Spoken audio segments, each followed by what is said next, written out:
Welcome student. Lecture third है ये आपका ग्रुप एंड रिंग का। कल हमने क्या किया था? कल हमने सेट के बारे में पढ़ा था। बेसिक सी डेफिनेशन थी सेट की जो प्रीवियस क्लासेस में आप पढ़ चुके हो। और हमने क्या किया था? बाइनरी ऑपरेशन के बारे में पढ़ा था। बाइनरी ऑपरेशन के बाद आज हम पढ़ने जा रहे हैं अलजेब्रिक स्ट्रक्चर क्या है और ग्रुप की डेफिनेशन पढ़ेंगे। अलजेब्रिक स्ट्रक्चर के लिए देखा हमने क्या डिफाइन किया। Let a non empty set G, हमने क्या किया? जी को एक नॉन एम्प्टी सेट लेके चले हैं इक्विपाइड विद वन और मोर बाइनरी ऑपरेशन। अगर आप उस जी के ऊपर जो नॉन एम्प्टी सेट आप लेके चले हो उसके ऊपर आप एक से ज़्यादा अलजेब्रिक स्ट्रक्चर को बाइनरी ऑपरेशन को क्या कर रहे हो? डिफाइन कर रहे हो, तो उसे हम क्या बोलेंगे? अलजेब्रिक स्ट्रक्चर बोलेंगे। हाँ जी। अब अलजेब्रिक स्ट्रक्चर का देखो हम क्या बोल रहे हैं। कल हमने क्या किया था? अगर मान लो तो आप ये बोल रहे थे कि स्टार जो है, if star is a binary operation on G, then आपने क्या किया? जी कोमा स्टार, इसको आपने इस फॉर्म में लिख दिया, तो इसको आप क्या बोलोगे? एक अलजेब्रिक स्ट्रक्चर बोलोगे। ठीक है, कि जो भी आप सेट लेके चल रहे हो उस पर आप जो भी कंपोजिशन या जो भी बाइनरी ऑपरेशन आप लगा रहे हो उसको आप इस फॉर्म में डिफाइन कर रहे हो, तो वो आपके पास क्या होगा? एक अलजेब्रिक स्ट्रक्चर को रिप्रेजेंट करेगा। अब जैसे कल हमने क्या किया था? नेचुरल नंबर के सेट पे चेक किया था, रियल नंबर के सेट पे चेक किया था, इसी टाइप से कॉम्प्लेक्स नंबर के सेट पे चेक किया था। ठीक है, तो अगर मान लो नेचुरल नंबर के सेट पे हम क्या बोल रहे हैं? एडिशन के रिस्पेक्ट में बोल रहे हैं, तो अगर मान लो बाइनरी ऑपरेशन जो है वो आप क्या लेके चल रहे हो? एडिशन लेके चल रहे हो। ठीक है, एडिशन जो है is a binary operation on set of natural number. ठीक है, तो बाइनरी ऑपरेशन के अकॉर्डिंग अलजेब्रिक स्ट्रक्चर क्या बनाएंगे हम इसका? इस टाइप से आप डिफाइन करोगे उसे। ठीक है, तो ये आपके पास अलजेब्रिक स्ट्रक्चर होगा। अब इसमें हमने अलजेब्रिक स्ट्रक्चर में क्या बोला कि एक से ज़्यादा बाइनरी ऑपरेशन हो सकते हैं। इसी टाइप से मान लो आप रियल पे डिफाइन कर रहे हो, सेट ऑफ रियल नंबर है, उस पर आपने क्या किया? सेट ऑफ रियल नंबर पे एक तो आपने बाइनरी ऑपरेशन क्या लगा दिया? एडिशन लगा दिया। एक आपने क्या किया? मल्टीप्लिकेशन के रिस्पेक्ट में चेक किया। तो आपके पास ये जो कंपोजिशन बन रही है ना, इसे हम क्या बोलेंगे? एक अलजेब्रिक स्ट्रक्चर बोलेंगे। कि रियल नंबर के सेट पे आपने क्या करना है? एक तो अलजेब्रिक स्ट्रक्चर कौन सा? बाइनरी ऑपरेशन क्या लगाना है? एडिशन लगाना है, और एक क्या लगाना है? मल्टीप्लिकेशन। तो इस अकॉर्डिंग आप डिफाइन करोगे अलजेब्रिक स्ट्रक्चर को। ठीक है, उसके बाद मेन जो है वो आपकी डेफिनेशन आती है ग्रुप। हाँ जी, अब यहाँ से आपका टॉपिक स्टार्ट हो रहा है। ग्रुप में देखो हम सबसे पहले क्या लेके चलते हैं। ग्रुप प्रूव करने के लिए आपने क्या करना है? प्रॉपर डेफिनेशन क्या होगी ग्रुप की? देखो सबसे पहले आप क्या लेके चल रहे हो? A non empty set G along with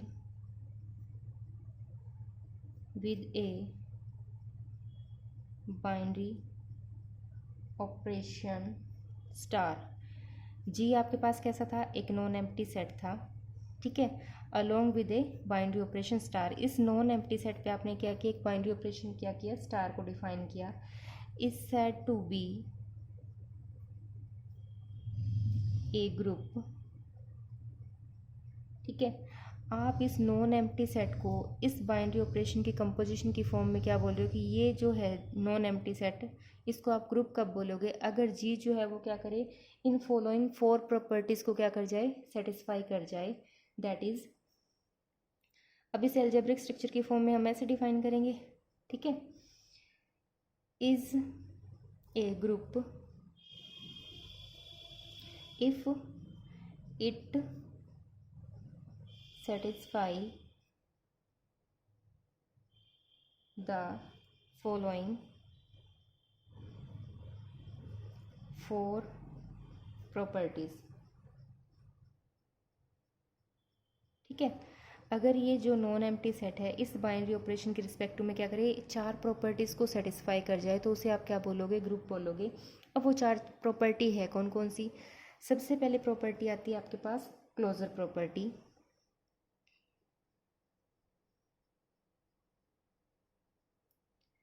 closure property कल हमने डिफाइन किया था, और फंडामेंटल ऑपरेशंस डिफाइन किए थे। क्लोजर का मीनिंग क्या था? कि अगर दो आप एलिमेंट किसी सेट में से उठा रहे हो, उस पर आप एक कंपोजिशन लगा रहे हो, तो उस कंपोजिशन लगाने के बाद जो नया एलिमेंट बनेगा वो भी उस ग्रुप में लाई करे, सेट में लाई करे।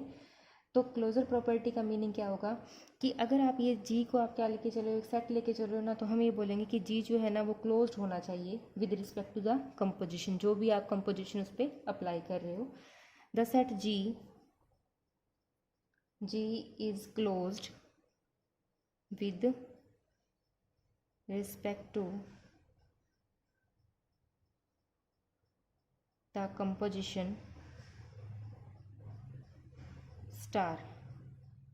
स्टार के रिस्पेक्ट में जी जो है वो कैसा होना चाहिए, क्लोज्ड होना चाहिए। मतलब कि अगर आप दो एलिमेंट लेके चल रहे हो जी में से, ठीक है, इस सेट में से आपने दो एलिमेंट लिए, तब आपने क्या किया, इस दो एलिमेंट पे आपने एक कंपोजिशन अप्लाई कर दी, ठीक है, जो भी कंपोजिशन आपको दी थी या जो भी बाइनरी ऑपरेशन दिया था, तो ये जो कंपोजिशन है ये भी क्या करेगी, उसी जी को बिलोंग कर जाए, ठीक है। तो इसका मतलब दो एलिमेंट आपने क्या किए थे, इस सेट में से उठाए थे, उस पर जो भी कंपोजिशन आपको दे रखी थी वो कंपोजिशन आपने अप्लाई की, तो नया जो एलिमेंट बन रहा है वो भी क्या कर रहा है, उसी सेट को बिलोंग हो रहा है। इसका मतलब सेट जो है वो आपके पास कैसे कर रहा है, क्लोजर प्रॉपर्टी को होल्ड कर रहा है। सेकंड प्रॉपर्टी देखना, हाँ जी, ग्रुप को सबसे पहले प्रूव करने के लिए ना आपने इसी सीरियल में आपने क्या करना है, इन प्रॉपर्टीज़ को सेटिस्फाई करवाना है कि सबसे पहले आप क्लोजर प्रॉपर्टी चेक करोगे, फिर आपके पास सेकंड जो प्रॉपर्टी आती है वो एसोसिएटिव लॉ आता है।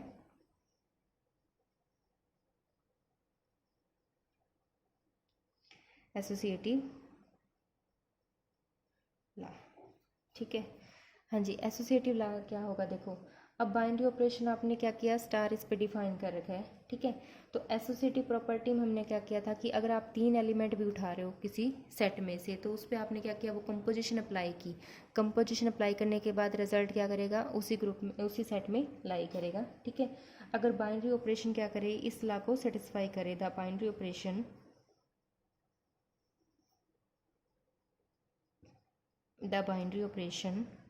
Star obeys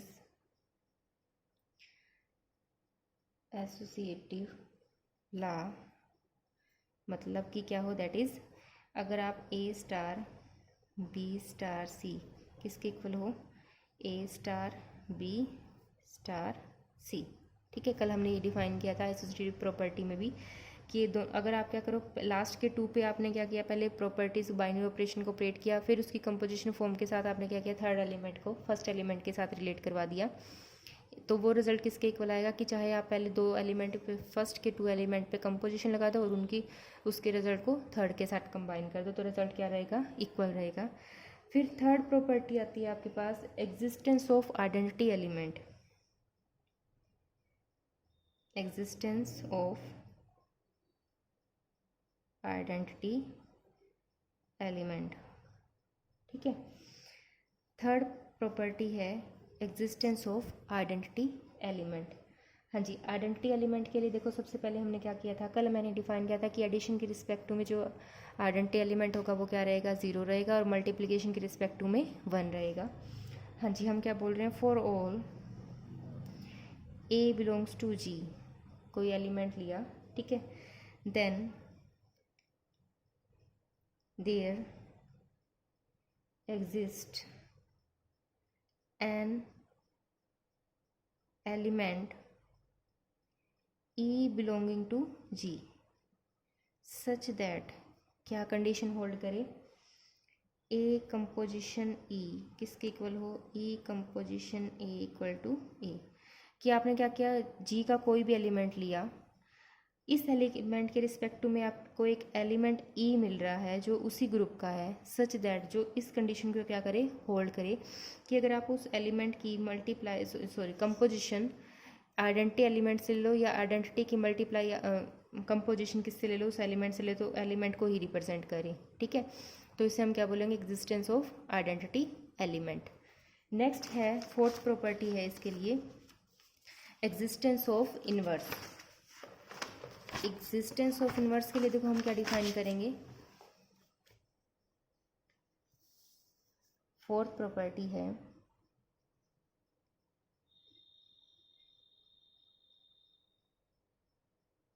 existence of inverse. हाँ जी, एग्जिस्टेंस ऑफ इनवर्स के लिए हम क्या बोलेंगे, देखो for each A belongs to G, there exists a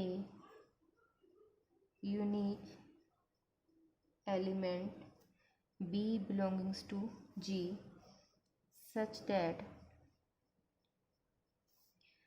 A star B किसके इक्वल हो, B star A equal to क्या आ जाए, आइडेंटिटी। ठीक है, अब वो क्या बोल रहा है कि हमने क्या किया, एलिमेंट उठाया ग्रुप में से, देन देयर एग्जिस्ट एक यूनिक एलिमेंट होगा इस एलिमेंट के corresponding B belongs to G, वो भी उसी सेट का एलिमेंट होगा, सच दैट आपके पास ये कंडीशन होल्ड करेगी A कंपोजिशन B किसके इक्वल आ जाए, B composition A equal to identity element को रिप्रेजेंट करे। तो उस कंडीशन में ये जो B है ना, उसको हम क्या बोलेंगे, A का इनवर्स बोलेंगे। ठीक है, B is called the element, B is called the inverse of A। इस B को आप क्या बोल रहे हो, A का इनवर्स बोल रहे हो। ठीक है, अब इनवर्स में हम यूनिक बोलेंगे कि क्योंकि इनवर्स जो होता है, ये आपने प्रीवियस क्लासेस में भी पढ़ा हुआ है कि इनवर्स जो होता है वो क्या होता है, ऑलवेज यूनिक होगा। ठीक है, तो ग्रुप का कोई भी आप एलिमेंट उठा रहे हो, उसके कॉरस्पॉन्डिंग आपको एक यूनिक एलिमेंट मिलेगा उसी ग्रुप में, उसी सेट में से, जो इस कंडीशन को होल्ड करे कि अगर आप दोनों एलिमेंट पे कंपोजिशन लगा रहे हो तो रिजल्ट किसके इक्वल आ रहा है, आइडेंटिटी एलिमेंट के इक्वल आ रहा है। ठीक है, आप इसे ऐसे भी लिख सकते हो, बी को आप चेंज करके इस फॉर्म में भी लिख सकते हो, a star a inverse star a equal to e. ठीक है, तो बी को आप रिप्लेस कर सकते हो किससे, ए इनवर्स की फॉर्म से। ठीक है, अगर कोई सेट नॉन एम्प्टी सेट इन चारों प्रॉपर्टीज़ को सेटिस्फाई कर जाए तो उस कंडीशन में उस सेट को आप क्या बोल रहे हो, ग्रुप बोल रहे हो। चार प्रॉपर्टी कौन कौन सी थी, सबसे पहले प्रॉपर्टी आती है आपकी क्लोजर प्रॉपर्टी। क्लोजर में आपको ये चेक करना था कि दो एलिमेंट अगर आप किसी सेट में से उठा रहे हो तो उसकी कंपोजिशन लगाने के बाद क्या थर्ड एलिमेंट भी उसी सेट में आ रहा है। फिर आपने एसोसिएटिव लॉ होल्ड करवाया, उसमें आपने तीन एलिमेंट की कंपोजिशन डिफाइन की थी। नेक्स्ट आ रहा था आपके पास एग्जिस्टेंस ऑफ आइडेंटिटी एलिमेंट, कि आइडेंटिटी एलिमेंट की एग्जिस्टेंस होनी चाहिए। फोर्थ पॉइंट था आपके पास एग्जिस्टेंस ऑफ इनवर्स। ठीक है, तो इन चारों प्रॉपर्टी को अगर कोई नॉन एम्प्टी सेट क्या करे, होल्ड कर जाता है, तो उसको आप क्या बोल रहे हो, ग्रुप बोल रहे हो। फिर आपके पास आता है अबिलियन ग्रुप, इंपॉर्टेंट है।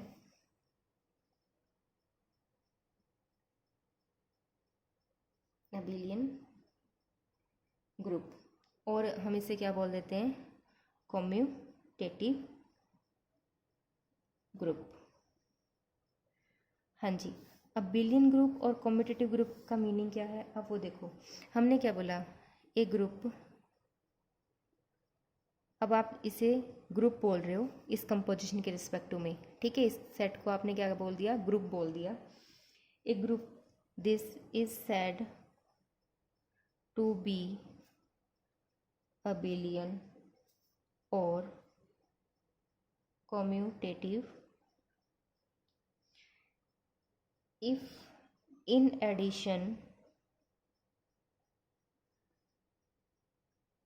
addition to the four property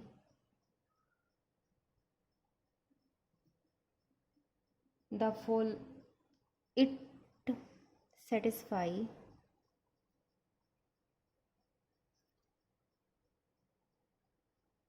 satisfy the fifth property also.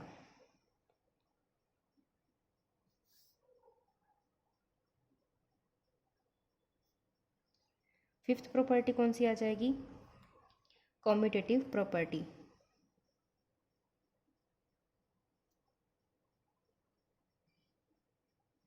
हाँ जी, अब कॉम्यूटेटिव प्रॉपर्टी का मीनिंग क्या है कि आप क्या कर रहे हो, ए स्टार बी किसके इक्वल आ जाए आपके पास, बी स्टार ए के इक्वल आ जाए for all a and b belongs to G, कि दो एलिमेंट आप लेके चल रहे हो सेट में से। अगर आप कॉम्यूटेटिव होल्ड करवाना चाहते हो तो कॉम्यूटेटिव का मीनिंग क्या है कि अगर आप ए के साथ बी की कंपोजिशन ले रहे हो तो वो रिजल्ट किसके इक्वल आए, चाहे आप बी की कंपोजिशन ए के साथ ले लो। तो अबिलियन होने के लिए किसी सेट को क्या करना पड़ेगा, इन पांच प्रॉपर्टीज़ को सेटिस्फाई करना पड़ेगा। चार तो वो ऑलरेडी डिफाइन कर दी थी कि फर्स्ट थी आपके पास क्लोजर, सेकंड थी एसोसिएटिव, थर्ड थी एग्जिस्टेंस ऑफ आइडेंटिटी, फोर्थ थी एग्जिस्टेंस ऑफ इनवर्स। ये तो ग्रुप को रिप्रेजेंट कर रही थी कि अगर कोई नॉन एम्प्टी सेट इन चारों प्रॉपर्टीज़ को सेटिस्फाई कर रहा है तो वो ग्रुप को रिप्रेजेंट कर रहा है। अगर इन चारों के साथ साथ एक प्रॉपर्टी और सेटिस्फाई कर जाए, कौन सी, कॉम्पिटिटिव प्रॉपर्टी की, कोई दो एलिमेंट उठाए सेट में से और वो इस टाइप की कंडीशन को होल्ड कर रहे हैं, इसका मतलब कम्यूट कर रहे हैं दो एलिमेंट किसी सेट के, तो उसे आप क्या बोलोगे कि ये सेट जो है, इस सेट के एलिमेंट जो है वो कॉम्पिटिटिव लॉ को होल्ड कर रहे हैं। तो इसके रिस्पेक्ट में जी को आप क्या बोलोगे, अबिलियन ग्रुप बोलोगे। ठीक है, तो अबिलियन प्रूव करने के लिए आपको 5 प्रॉपर्टी सेटिस्फाई करनी है, और ग्रुप अगर आप चेक कर रहे हो तो सिर्फ 4 ही प्रॉपर्टीज़ को आप सेटिस्फाई करवाओगे। ठीक है, हाँ जी। उसके बाद आपके पास कुछ पॉइंट्स दे रखे हैं। अब आपने क्या बोला, एक एल्जेब्रिक स्ट्रक्चर आप डिफाइन कर रहे हो।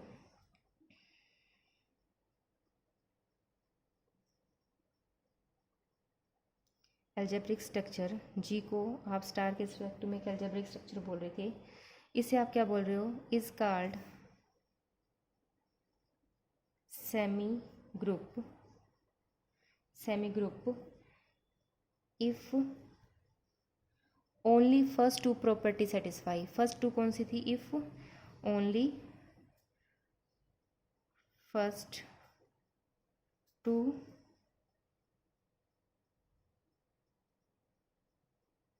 Properties satisfies.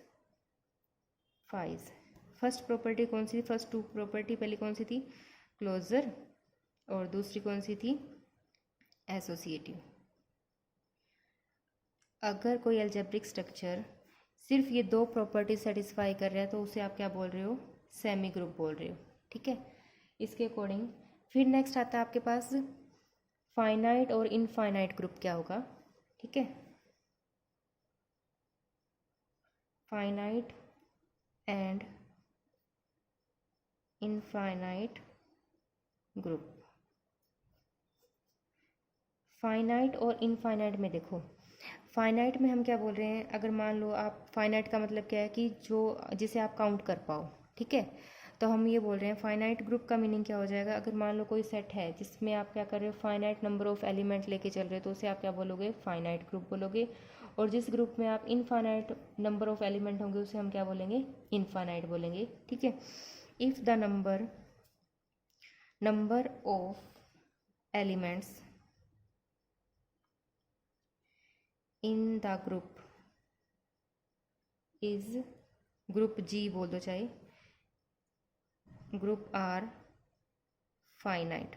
ठीक है, अगर आप किसी ग्रुप में क्या लेके चल रहे हो, फाइनाइट नंबर ऑफ एलिमेंट लेके चल रहे हो, if the number of element in the group are finite then the group is called, then the group is called finite group, otherwise it is infinite. ठीक है, तो आज आपने इतना ही करना है। सबसे पहले आपने ग्रुप एल्जेब्रिक स्ट्रक्चर के बारे में पढ़ना है, उसके बाद आपको ग्रुप की प्रॉपर्टीज़ पता होनी चाहिए, और नेक्स्ट आपके पास क्या आएगा, अबिलियन ग्रुप। तो आज के टॉपिक में इतना ही।